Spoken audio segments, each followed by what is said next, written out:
Okay, good evening class. Revision batch के इस session में हम लोग स्टार्ट करने जा रहे हैं हमारे फिजिक्स के सिलेबस का नया unit, that is chapter number second, mechanical properties of fluids.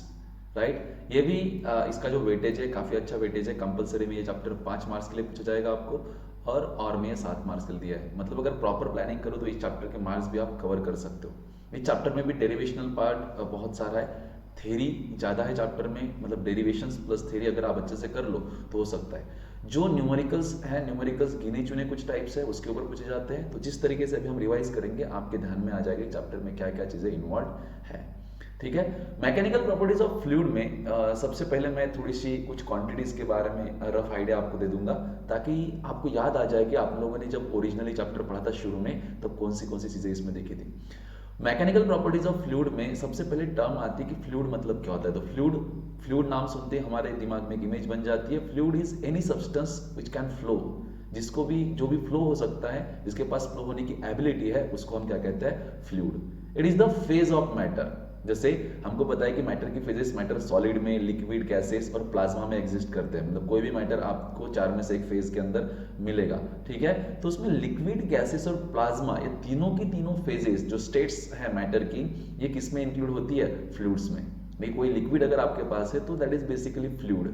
समझ रहे क्या, गैस को भी हम कंसिडर करेंगे कि वो फ्लूइड है। सॉलिड अलग चीज है, but gases, liquid and plasma are consider as a fluid. Fluid के ऊपर जब आप फोर्स एक्सर्ट करते हो तो वो इजीली डिफॉर्म हो जाते हैं, वो अपोज नहीं करते। जैसे मेटल पार्ट अगर आपका कोई होगा तो आपको अपोज करेगा। किसी भी मेटेलिक पार्ट को, इलास्टिक बॉडी को आप जब प्रेस करते हो, फोर्स अप्लाई करते हो, डिफॉर्म करने की कोशिश करते हो, तो that body provides some opposition. But जो फ्लूइड्स होते हैं वो आपको अपोज नहीं करते और वो डिफॉर्म हो जाते हैं, परमानेंट डिफॉर्मेशन उनमें आ जाता है। राइट, तो पता है आपको फ्लूइड्स क्या होता है। ऐसे फ्लूइड्स की कुछ गिनी चुनी प्रॉपर्टीज है आपके, और थोड़ा पिक्चर क्लियर हो जाएगा कि they do not oppose deformation, they gets permanently deform. जैसे कि मैंने अभी बताया, आप पानी के ऊपर फोर्स लगा दीजिए, पानी ऐसे फैल जाएगा, वो अपोज नहीं करेगा आपको। ठीक है, they have ability to flow. ठीक है, अगर पानी को आप टेबल पे डाल दोगे तो पानी ऐसे इधर उधर चला जाएगा, उसके पास फ्लो होने की एबिलिटी है। They have ability to take a shape of container. आप फ्लूइड को किसी भी कंटेनर में डालोगे, हवा हो, पानी हो, जिस भी कंटेनर में आप उस फ्लूइड को डालते हो, तो उस कंटेनर का शेप ही वो फ्लूइड ले लेता है। मतलब अगर आप किसी ग्लास में डालोगे तो ग्लास का शेप आएगा, किसी बर्तन में डालोगे तो उसका शेप आएगा। तो ऑब्वियस है, जिस कंटेनर में आप उसको डालोगे उसी कंटेनर के अकॉर्डिंग वो अपने शेप को मैनेज कर लेता है। ये फ्लूइड की प्रॉपर्टी है। राइट, और इंपॉर्टेंट है कि चैप्टर में फिर आइडियल और रियल फ्लूइड ऐसे दो वर्ड आते हैं। तो हम इस चैप्टर में जितनी बार भी फ्लूइड की अलग अलग प्रॉपर्टीज के बारे में पढ़ने वाले हैं, तो उस टाइम पे हम एज्यूम करके चल रहे हैं कि वो फ्लूइड आइडियल फ्लूइड है।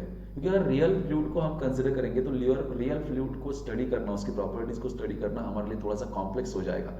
ठीक है, तो चीज़ों को सिंपल रखने के लिए हम जब भी किसी प्रॉपर्टी के बारे में पढ़ेंगे फ्लूइड का, तो वो जो फ्लूइड हम ले रहे हैं that is ideal fluid. Ideal fluid मतलब क्या, मन ही मन में हमने एज्यूम किया है कि इस फ्लूइड की कुछ प्रॉपर्टीज होगी। आइडियल फ्लूइड ऐसे ऐसे होता है। नो डाउट आइडियली कोई भी चीज़ एग्जिस्ट नहीं करती, बट हम अंडरस्टैंडिंग के लिए, साइंस को और अच्छे तरीके से समझने के लिए कुछ एज्यूम किया है हमने प्रॉपर्टी की आइडियल फ्लूइड ऐसे ऐसे होने चाहिए। तो फिर आइडियल फ्लूइड की प्रॉपर्टीज को देखेंगे। यहाँ पे हम जस्ट मिनट, यहाँ पे मैंने डाली नहीं, बट आइडियल फ्लूइड की प्रॉपर्टी जैसे आगे देखेंगे हम लोग कि आइडियल फ्लूइड का अगर आप कॉम्प्रेस करने की कोशिश करोगे तो वो कॉम्प्रेस नहीं होते, मतलब उनकी डेंसिटी चेंज नहीं होती। वो जब फ्लो होते हैं तो उनका फ्लो एकदम ऐसे स्टेडी फ्लो होता है, इरोटेशनल फ्लो नहीं होता। उनके अंदर ऐसे जो उनकी लाइन ऑफ फ्लो होती है वो इंटरसेक्ट नहीं करती। तो वगैरह वगैरह हम उनकी प्रॉपर्टीज को देखेंगे। आइडियल फ्लूइड की प्रॉपर्टीज के ऊपर क्वेश्चन है, हमको दिया हुआ आगे है, हम उसके बारे में पढ़ेंगे। बट ये जो मैकेनिकल प्रॉपर्टीज ऑफ फ्लूइड है, ये पार्ट है बेटा फ्लूइड मैकेनिक्स का। फ्लूइड मैकेनिक्स बेसिकली स्टडी जिसमें हम फ्लूइड का स्टडी करते हैं, साइंस की वो ब्रांच जिसमें हम फ्लूइड और फ्लूइड के अलग अलग प्रॉपर्टीज के बारे में पढ़ते हैं, that is called as fluid mechanics. इसको दो क्लास में डिवाइड किया है, एक हाइड्रोस्टैटिक्स एंड एक हाइड्रोडायनामिक्स। हाइड्रोस्टैटिक्स फ्लूइड का स्टडी करना, फ्लूइड की प्रॉपर्टीज का स्टडी करना जब फ्लूइड रेस्ट में हो। ठीक है, so it is the branch of fluid mechanics और branch of physics which deals with the study of properties of fluid when fluid is at rest. जब फ्लूइड कैसा होगा बेटा, रेस्ट में होगा। और जब फ्लूइड मोशन में होता है तब उसकी प्रॉपर्टी का जब हम स्टडी करेंगे तो फिजिक्स की उस ब्रांच को हम कहते हैं हाइड्रोडायनामिक्स। राइट, हाइड्रोस्टैटिक्स के अंदर हमारे सिलेबस में प्रेशर एक बहुत इंपॉर्टेंट क्वांटिटी थी, बस कोविड के चलते हुए उस प्रेशर वाले पार्ट को हटा दिया है। तो मेन क्वांटिटी जब पिक्चर में आती है वो है सरफेस टेंशन। सरफेस टेंशन और उसके अंदर आने वाली और कुछ चीज़ें हैं जो आपको डिटेल में इस चैप्टर में पढ़नी है, उनकी डेफिनेशंस, उनके फेनोमेना क्या होते हैं, उनसे रिलेटेड कुछ फॉर्मूले, सब कुछ हम यहाँ पे रिवाइज करेंगे, ठीक है। और आपको फुल चैप्टर की नोट्स भी टेलीग्राम चैनल पे मिल जाएगी, आप उसमें से उसको रिवाइज कर सकते हो। सरफेस टेंशन बेसिकली लिक्विड के सरफेस पे एक अलग लेवल का टेंशन आ जाता है, अलग लेवल का तनाव क्रिएट होता है, ठीक है। वो क्यों होता है, क्या होता है, देखेंगे आगे।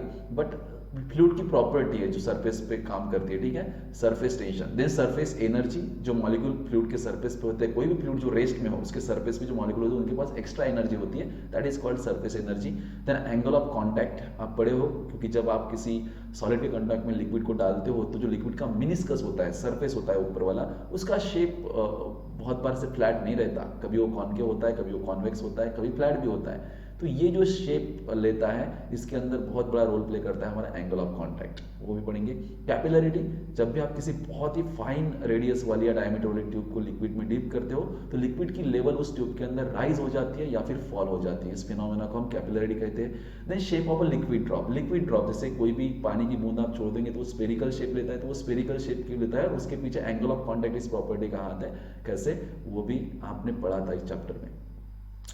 देन ये कुछ हिट टॉपिक हमको कवर करने हैं। और हाइड्रोडायनामिक्स में फ्लूइड्स इन मोशन में बेसिकली आपको अलग अलग टाइप्स के फ्लो मतलब स्टडी करने हैं, दैट इज स्टेडी फ्लो क्या होता है, टर्बुलेंट फ्लो क्या होता है ना, स्ट्रीमलाइन फ्लो क्या होता है, वगैरह वगैरह डिफरेंट टाइप्स ऑफ फ्लो हम स्टडी करेंगे, उनकी भी रिवीजन मैं आपको करवा के दूंगा, यहाँ पे उनका विजन होगा आपका, ठीक है। देन क्रिटिकल वेलोसिटी क्या होती है किसी फ्लो के लिए, क्योंकि दिस इज व्हाट मोशन, मतलब fluids in motion, fluids motion में है, जब फ्लूइड मोशन में हो तो उनका जो फ्लो है वो अलग अलग टाइप के फ्लो होते हैं, उनके लिए क्रिटिकल वेलोसिटी एक स्पेशल प्रॉपर्टी है, उसको स्टडी करेंगे।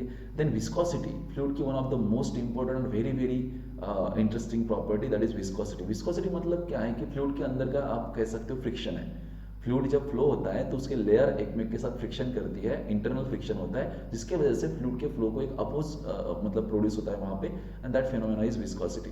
जितना डेंसिटी ज्यादा होगा किसी फ्लूइड का उतनी उसकी विस्कोसिटी ज्यादा होती है। जैसे हनी और वाटर की अगर बात करेंगे तो हनी की विस्कोसिटी ज्यादा है compare to water. Then Stokes law, interesting law है, इसका एक फॉर्मूला मिलेगा आपको। टर्मिनल वेलोसिटी, जब भी आप किसी बॉडी को किसी विस्कस लिक्विड में छोड़ देते हो तो एक पर्टिकुलर टाइम के बाद में उसकी वेलोसिटी कांस्टेंट हो जाती है, that constant velocity is called as terminal velocity. क्योंकि देखो जब कोई बॉडी विस्कस मीडियम में नीचे गिर रही है ना तो उसके ऊपर विस्कस फोर्स लगता है, और विस्कस फोर्स वेलोसिटी पे डिपेंड करता है। जब कोई बॉडी नीचे गिर रही है तो फोर्स, ग्रेविटेशनल फोर्स लगने के कारण उसकी वेलोसिटी बढ़ती जाती है, और जैसी वेलोसिटी बढ़ेगी अपोजिट डायरेक्शन में विस्कस फोर्स बढ़ेगा। एक समय ऐसा आ जाएगा कि अपवर्ड लगने वाला विस्कस फोर्स और डाउनवर्ड लगने वाला जो वेट है इनकी मैग्नीट्यूड सेम हो जाएगी, तो उस बॉडी पे फोर्स, नेट फोर्स जीरो हो जाएगा। अगर नेट फोर्स जीरो हो जाएगा तो बॉडी कांस्टेंट वेलोसिटी से नीचे जाते रहेंगी, क्योंकि फोर्स जीरो है तो बॉडी अपनी वेलोसिटी को मेंटेन करेगी, that velocity is terminal velocity. इसको भी कवर करना है, तो ये कुछ इंपॉर्टेंट चीजें जो हम चैप्टर में देखेंगे, ठीक है। सबसे जब आप स्टैटिक पढ़ते हो तो जो आती है सरफेस टेंशन और सरफेस एनर्जी, ये चीजें आपको समझनी है। और इनको समझने के लिए आपने बोर्ड का जब सिलेबस पढ़ा था तो सबसे पहले देखा था इंटरमॉलिक्यूलर फोर्स। इंटरमॉलिक्यूलर फोर्स कोई भी मैटर, कोई भी ऑब्जेक्ट, कोई भी चीज नंबर ऑफ एटम से या मॉलिक्यूल से बनी हुई होती है, और वो मॉलिक्यूल एक में को पकड़े हुए है, यानी कि मॉलिक्यूल के बीच में फोर्स ऑफ अट्रैक्शन है, that is the intermolecular force. Force of attraction between any two molecules of the substance, कोई भी सब्सटेंस आप लोगे, ये है, ठीक है, तो इसके मॉलिक्यूल के बीच में फोर्स लग रहा है, that is force of attraction है हर सब्सटेंस। क्योंकि अगर मैं इसके एक मॉलिक्यूल को पकड़ के ऐसे खींच रहा हूं तो बाकी सारे मॉलिक्यूल साथ में आ रहे हैं, इसका मतलब सब एक में को पकड़े हुए हैं, that is intermolecular force. Intermolecular force solid में स्ट्रांग होता है, मतलब उसकी मैग्नीट्यूड ज्यादा होती है, लिक्विड में थोड़ा सा कम हो जाता है और गैसेस में और भी ज्यादा कम, ठीक है। इंटरमॉलिक्यूलर फोर्सेस दो टाइप के थे, हमने पढ़ा था, एक कोहेसिव फोर्स और दूसरा एडहेसिव फोर्स। अब कोहेसिव फोर्स क्या होता है, ये इंटरमॉलिक्यूलर फोर्स ही है, but this is the intermolecular force between two molecules of the same substance. जैसे पानी या दूध, जो भी मॉलिक्यूल ले लो आप, इंक के दो मॉलिक्यूल लेंगे तो उनके बीच में जो इंटरमॉलिक्यूलर फोर्स है that is called as cohesive force. मतलब सेम सब्सटेंस के मॉलिक्यूल में जो अट्रैक्शन का इंटरमॉलिक्यूलर फोर्स होता है उसको हम कोहेसिव फोर्स बोलते हैं, ठीक है। And adhesive force is what? Adhesive force is the force of attraction between two molecules of the different substance. जैसे इंक से आप पेपर पे लिखते हो या चॉक से आप बोर्ड पे लिखते हो, है ना, तो दो डिफरेंट सब्सटेंस के दो मॉलिक्यूल के बीच में जो इंटरमॉलिक्यूलर फोर्स है उसको अडेसिव फोर्स बोलते हैं। Molecular range important, sphere of influence and molecular range, ये डेफिनेशन भी आपको पूछी जा सकती है, ठीक है, ये डेफिनेशन भी आप लर्न कर लीजिएगा किसकी, molecular range and sphere of influence, ठीक है। What is this molecular range? हमने अभी भी बोला कि यार दो मॉलिक्यूल है मेरे पास, एक मॉलिक्यूल है, ये दूसरा मॉलिक्यूल है, और ये दो मॉलिक्यूल के बीच में कुछ डिस्टेंस है, ये दोनों के दोनों एक में को खींच रहे हैं, एक्सर्ट कर मतलब फोर्स लगा रहे हैं, इंटरमॉलिक्यूलर फोर्स। अभी डायग्राम में तो बहुत बड़ा डिस्टेंस दिख रहा है आपको, but these are very small या शॉर्ट रेंज फोर्स रहते हैं। इनकी जो मैग्नीट्यूड होती है वो 10⁻⁹ मीटर के आसपास होती है, बहुत छोटे रेंज पे इफेक्टिव होता है। लेकिन डायग्राम के लिए मैं बता देता हूँ कि इतने दूरी पे और इनके बीच में अट्रैक्शन का फोर्स इफेक्टिव है।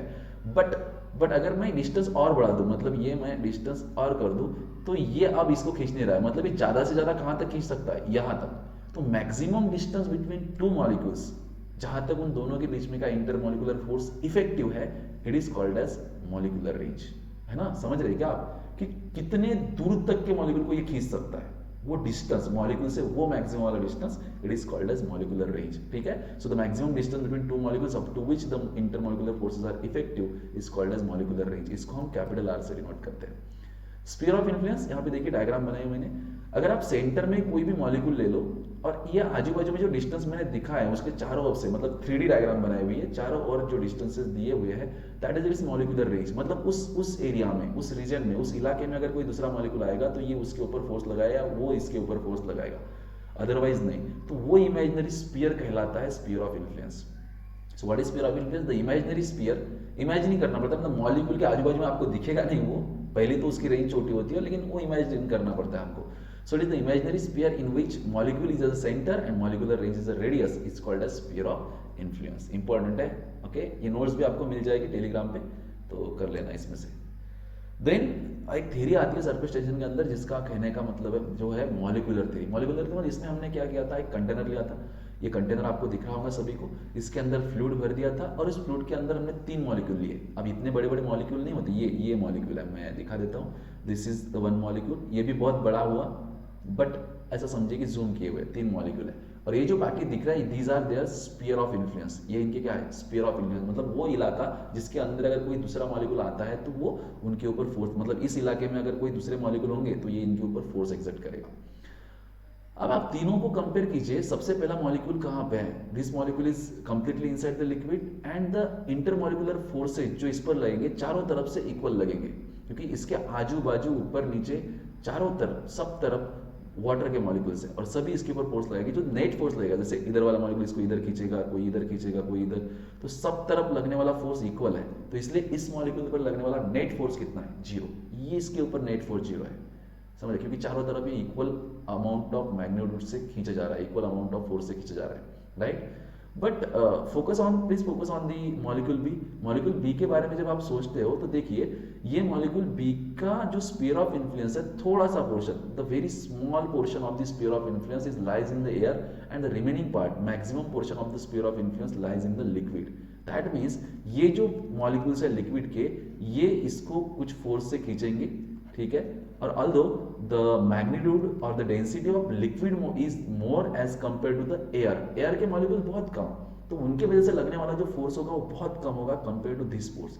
तो जो नेट फोर्स होगा इस मॉलिक्यूल पे डाउनवर्ड डायरेक्शन में काम करेगा, क्योंकि ऊपर बैलेंस करने वाला फोर्स कम है, समझ रहे कि नहीं समझ, आजू बाजू वाले तो कैंसिल करेंगे, लेकिन नीचे नीचे नीचे इसके ऊपर कुछ नेट फोर्स लगेगा जिसके वजह से ये मॉलिक्यूल नीचे जाना चाहेगा।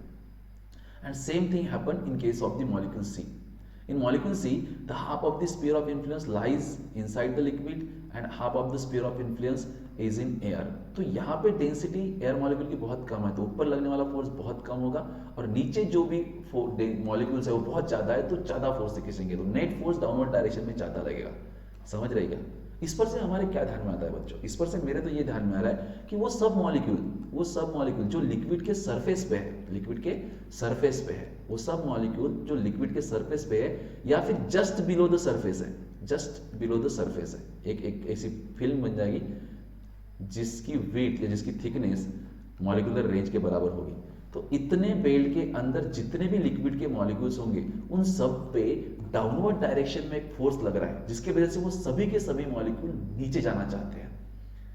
समझ रहे क्या? लेकिन ये भाई नीचे जाना चाहते हैं, लेकिन ये नीचे नहीं जा सकते क्योंकि नीचे ऑलरेडी मॉलिक्यूल है। नीचे वाले मॉलिक्यूल कहाँ जाएंगे फिर? ये नीचे जाना चाहते हैं। तो ये नीचे जाने की चाहत में, मतलब मान लो ये ऐसे मॉलिक्यूल्स है सरफेस पे और इसमें का ये मॉलिक्यूल नीचे जाना चाहता है, तो अगर ये यहाँ से नीचे जाना चाहेगा तो ये वाले मॉलिक्यूल इधर इधर आना चाहेंगे, ऐसे लैटरली एक में के ऊपर फोर्स लगाएंगे, क्योंकि ये तो नीचे गया ना, तो ये इधर आना चाहते हैं इसके जगह पर। तो कहने का मतलब है कि सब मॉलिक्यूल जो सरफेस पर है वो आपस में ऐसे खींचते हैं एक में को, जिसके वजह से सरफेस के ऊपर एक मेम्ब्रेन बनती है, स्ट्रेच में, जैसे खींची हुई मेम्ब्रेन, जैसे वो नेट होती है ना किसी को बचाने की, कोई बिल्डिंग से जब जंप करता है तो उसको बचाने की कैसी वो नेट होती है बहुत बारीक, उसको कैसे खींच के रखते हैं तो वो इसमें एक टेंशन आ जाता है, बिल्कुल वैसा ही टेंशन उस लिक्विड सरफेस पे आ जाता है और इस फेनोमेना को हम सरफेस टेंशन बोलते हैं। गेटिंग और नॉट? और इस सरफेस टेंशन के अंदर बहुत सारी चीजें हमको डिटेल में पढ़नी है, अलग अलग टॉपिक पे क्वेश्चन, जैसे कैपिलरिटी भी इसके ऊपर बेस है, एंगल ऑफ कांटेक्ट भी इसके ऊपर बेस है, ये मॉलिक्यूलर थ्योरी का क्वेश्चन भी डिटेल में हम देखेंगे आगे, इसकी थ्योरी कैसे है मैं रीड करके दिखाऊंगा आपको, इसके ऊपर भी क्वेश्चन आ सकता है। तो this is the basic idea of surface tension. Surface tension की टेक्निकल डेफिनेशन अलग है, मतलब surface tension basically force per unit length होता है, ये डेफिनेशन उसका ऐसा यूनिट, सीजियस यूनिट, डायमेंशन वगैरह आगे देखेंगे।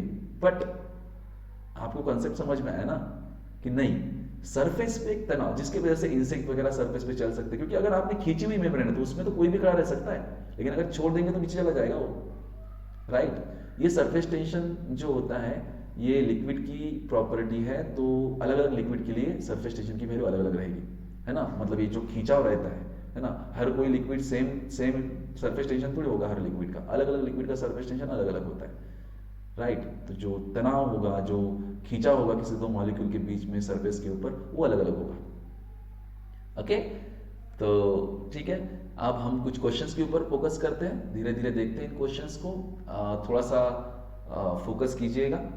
पहला क्वेश्चन है, insect moves over the surface of water because of, obvious यार चैप्टर सरफेस टेंशन टॉपिक पढ़ा है आपने, तो कोई भी इंसेक्ट सरफेस के ऊपर चल सकता है क्योंकि सरफेस सब तनाव है, तनाव हुआ है, सरफेस खींचा हुआ है, तो उसके वेट को वो संभाल लेता है बिकॉज ऑफ सरफेस टेंशन। तो इंसेक्ट क्यों चल पाते हैं किसी सरफेस पे? Because of surface tension. तो इसका सही आंसर कौन सा होगा? बी। गेटिंग और नॉट? तो water droplets are spherical in free fall due to, ठीक है, तो जब आप फ्री फॉल करते हो किसी वाटर सरफेस का, उसको छोड़ देते हो, तो जनरली वो वाटर का सरफेस ऐसे स्फेरिकल शेप ले लेता है, पता होगा आपको ऐसे। क्यों? क्योंकि देखिए जितने भी मॉलिक्यूल सरफेस पे वो ऐसे रेक्टेंगुलर शेप लेता है क्या, क्वाड्रिलेटरल शेप लेता है क्या? नहीं। वो ऐसे ट्रायंगुलर शेप लेता है क्या? नहीं, कोई भी शेप नहीं लेता, बट ऐसे स्फेरिकल शेप लेता है। क्यों? क्योंकि किसी गिवन अमाउंट ऑफ वॉल्यूम के लिए सबसे कम सरफेस एरिया स्फीयर के लिए होगा, और जो मॉलिक्यूल सरफेस पे वो क्या कोशिश कर रहे हैं? वो नीचे जाने की कोशिश कर रहे हैं। हर कोई मॉलिक्यूल चाहता है कि हम सरफेस पे ना करें रहे, मतलब सरफेस एरिया डिक्रीज करना चाहते हैं मॉलिक्यूल्स। अब सरफेस एरिया डिक्रीज करना है तो ऐसा शेप तो पॉसिबल नहीं, स्फेरिकल शेप ही लेना पड़ेगा। दैट्स व्हाई ये क्यों होता है? Because of surface tension. I hope आप समझ पा रहे हैं। Next, surface tension of a liquid at a critical temperature is, critical temperature वो टेम्परेचर होता है, आपको बता दूं कि जब आप किसी लिक्विड का टेम्परेचर इंक्रीज करते हो तो उसका सरफेस टेंशन डिक्रीज होता है, क्योंकि हीट करने से मॉलिक्यूल दूर दूर जाते हैं, मॉलिक्यूल दूर दूर गए तो इंटरमॉलिक्यूलर फोर्स कम होता है, तो इंटरमॉलिक्यूलर फोर्स कम होना मतलब ही सरफेस टेंशन कम होना। तो आप हीट करते जाओ, टेम्परेचर इंक्रीज करते जाओ, सरफेस टेंशन डिक्रीज होते जा रहा है, ठीक है, टेम्परेचर इंक्रीज करते जाओगे सरफेस टेंशन डिक्रीज होते जाएगा, ये टेम्परेचर है। बट टेम्परेचर इंक्रीज करते करते आप उस वैल्यू पर पहुंच गए टेम्परेचर के, उस पर्टिकुलर लिक्विड के लिए जिसपे सरफेस टेंशन की वैल्यू 0 हो गई। The temperature at which the surface tension value of surface tension become 0 is called as critical temperature. So critical temperature पे सरफेस टेंशन की वैल्यू कितनी होती है बच्चा? 0 होती है। Then unit of coefficient of viscosity, ये बड़ा आईएमपी क्वेश्चन बनेगा आपका डायनामिक्स के अंदर या मोशन के अंदर जब हम पढ़ेंगे, इसका फॉर्मूला इसके ऊपर न्यूमेरिकल भी बनेगा। और ये हमको बताया है एक बंदे ने, जिसने कहा था कि भाई जो फोर्स, विस्कस फोर्स होता है, that viscous force F is equal to होता है eta A, that is dv upon dx। क्या होता है? dv अपॉन dx, ये rate of change of velocity with distance है। यहाँ से मुझे एटा इज इक्वल टू क्या मिलेगा?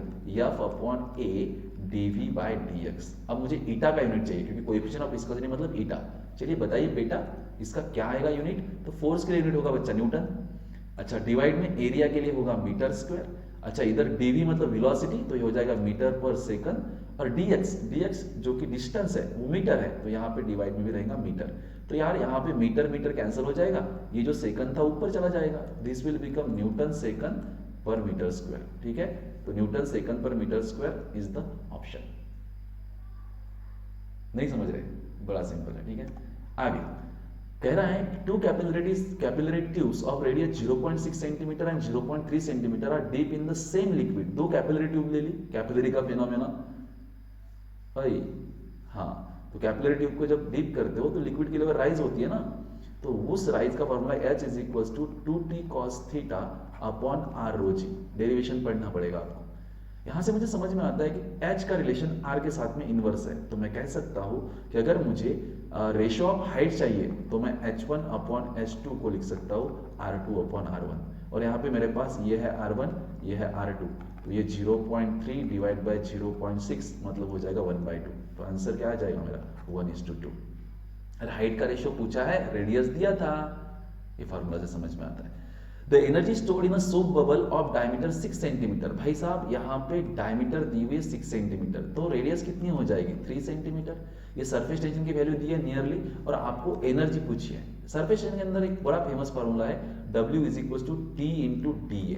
ठीक है, अब ये जो वर्क डन है इसको मैं पोटेंशियल एनर्जी कह सकता हूँ is equal to T into DA। अब ये DA जो क्या है चेंज इन एरिया, लेकिन यहाँ पे जो बबल है इस बबल के लिए इनर साइड से मतलब इनर सरफेस एरिया और आउटर सरफेस एरिया दोनों सरफेस एरिया में चेंज होता है, इसलिए मैं इधर 2 टाइम्स ऑफ DA लूंगा। कितना लूंगा 2, क्योंकि मेरे को पता है ये बबला है। कौन है ये बबला, तो बबला के लिए एरिया डबल लेना है, जल्दी जल्दी में गलती मत कर देना।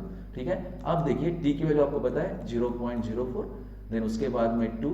ओके, और एरिया एरिया एरिया, अरे भाई बबल है और बबल का एरिया कैसे निकालोगे एरिया, तो एरिया होता है बबल के लिए that is 4 pi r square. तो यहाँ पे होगा 4, यहाँ पे होगा पाई, r मतलब क्या, ये 3 सेंटीमीटर, तो ये हो जाएगा 3 इंटू 10⁻⁻2 का स्क्वायर, राइट। सेंटीमीटर का मीटर कर दिया। सभी को कैलकुलेट करोगे तो आपको ये एनर्जी मिल जाएगी उसके अंदर स्टोर्ड हुई, और उसका आंसर आएगा 0.9 इंटू 10⁻⁹। ठीक है, पाई की वैल्यू 3.14 पुट करना है आपको। गेटिंग और not? Yes. Then 2 stones with radii 1:2 fall from the great height। दो पत्थर मैंने बहुत हाइट से डाल दिए एटमॉस्फेयर में, तो वो एक फ्लूइड में गिर रहे हैं, उनके ऊपर विस्कोसिटी काम करेगी, तो उनकी जो टर्मिनल वेलोसिटी है एक समय के बाद में उनकी वेलोसिटी कांस्टेंट हो जाएगी। ठीक है, उनका रेशियो पूछा है। ठीक है, रेडियस R1:R2 दिया है, तो भाई साहब terminal velocity V is equal to होती है V is equal to 2/9 r square g, that is rho minus sigma upon eta. This is the formula for the terminal velocity. ठीक है, तो यहाँ पे वेलोसिटी का रिलेशन रेडियस के साथ में कैसा है, velocity is directly proportional to r square. तो यार मैं कह सकता हूँ कि अगर मेरे पास रेडियस का रेशियो है तो मैं वेलोसिटी का रेशियो निकाल सकता हूँ, तो v1/v2 is equals to r1/r2 का स्क्वायर। तो r1/r2 इज 1/2 का स्क्वायर, मतलब ये बन जाएगा 1/4। तो आंसर आ जाएगा 1:4। गाइस ध्यान है ना आपका? ज्यादा फास्ट तो नहीं हो रहा है? कमेंट करके बताइएगा मेरे को। लाइव चैट प्रोबेबली ऑफ रहेगी, पता नहीं, मेरी मतलब है ना, यहाँ पे नहीं बताया तो आप बाद में भी बता सकते हो, ऐसा कुछ नहीं, वीडियो होने के बाद में भी आप मुझे कमेंट कर सकते हो। ठीक है, देन कुछ छोटे answer, very short answer, 1 mark के क्वेश्चन है। सबसे पहले सरफेस फिल्म मैंने अभी आपको सरफेस टेंशन की एक ऐसे कंटेनर बनाया था, और ये लिक्विड की लेवल थी। तो ये जो ऊपरी हिस्सा है, जिस हिस्से के अंदर के सभी मॉलिक्यूल पे डाउनवर्ड डायरेक्शन में फोर्स लग रहा है, ये वाला जो थिकनेस है लिक्विड फिल्म का, इसको बोलते हैं surface film. A layer of surface of liquid whose thickness is equal to the range of intermolecular force is called as surface film. इसकी जो थिकनेस है ये मॉलिक्यूलर रेंज के बराबर होती है। एक बार फिर से, अ layer of surface of liquid surface की लेयर उस थिकनेस इज इक्वल टू कितना है, आर के बराबर, इंटरमॉलिक्यूलर फोर्स की जो रेंज होती है उसके बराबर, उसको बोलते हैं सरफेस फिल्म, राइट। और इस cohesive force, it is the intermolecular force of attraction between molecules of the same substance, right. Then next, what will be the shape of liquid meniscus for the obtuse angle of contact. भाई साहब आपको angle of contact तो मैं पढ़ाऊंगा, लेकिन अभी के लिए समझिए कि जब भी किसी सॉलिड के कांटेक्ट में हम लिक्विड डालते हैं, जैसे मान लो ये मेरे पास सॉलिड है, ठीक है, ये 3 कंटेनर है और इसमें मैं लिक्विड डाल दिया, तो इस लिक्विड के अंदर ऐसे जरूर नहीं कि हर टाइम पे ये लिक्विड हॉरिजॉन्टल फ्लैट ही अपना मेनिस्कस बनाएगा। ये जो सरफेस दिख रहा है ना, इसको मेनिस्कस कहेंगे। कभी कभार ये शेप ऐसा भी होता है, कभी कभार ये शेप ऐसा भी होता है।